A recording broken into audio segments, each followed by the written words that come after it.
Wow! डाळी आणि तांदळाचे पौष्टिक अप्पे किती छान दिसतात आणि लागतातही खूप छान टेस्टी. नमस्कार मंडळी, मी तुमच्यासाठी घेऊन आलेली आहे पौष्टिक अप्प्यांची रेसिपी. त्यासाठी आपल्याला काय साहित्य लागतं हे आपण पाहूया. 3 वाटी मी तांदूळ घेतलेले आहेत.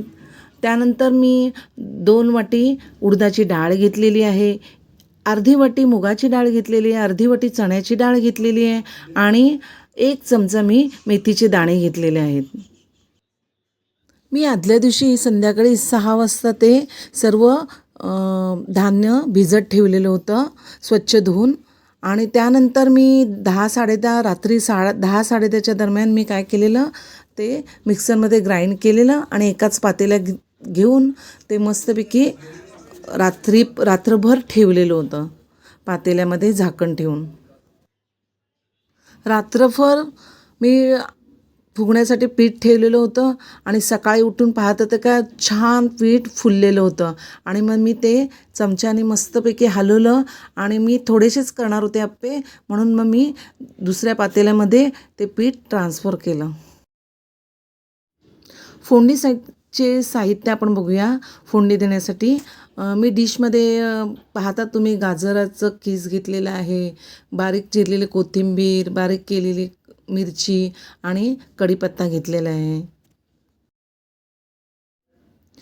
पिठामध्ये आपल्याला या मेजरमेंटप्रमाणेच पिठाच्या आपण फोडणीचं साहित्य बघूया. मी फोडणीसाठी किसलेला गाजर घेतलेला आहे.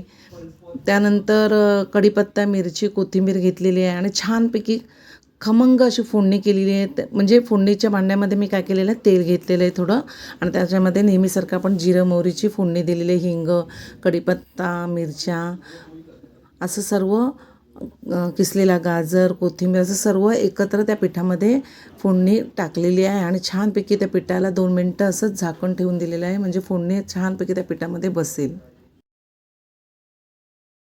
त्यानंतर मी आप्पे पात्राला थोडंसं तेल टाकून छानपैकी चमच्याने आप्पे टाकलेत आणि गॅस स्लो करून 7-8 मिनटं झाकण लावून तसंच ठेवलं. आणि त्यानंतर माझे आप्पे छान झालेत, बघा तुम्ही किती छान दिसतात, ब्राउनिश झालेले आहेत. आणि त्यानंतर मी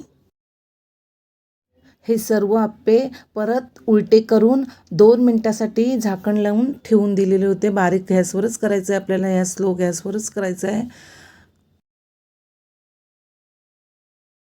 आपले आप्पे रेडी झालेले आहेत.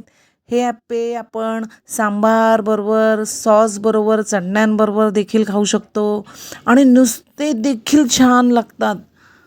जर तुम्हाला माझी ही रेसिपी आवडली असेल तर आपल्या चॅनलला सबस्क्राईब करा, शेअर करा, लाईक करा, कमेंट्स करा आणि खूप खूप प्रेम द्या. Bye bye.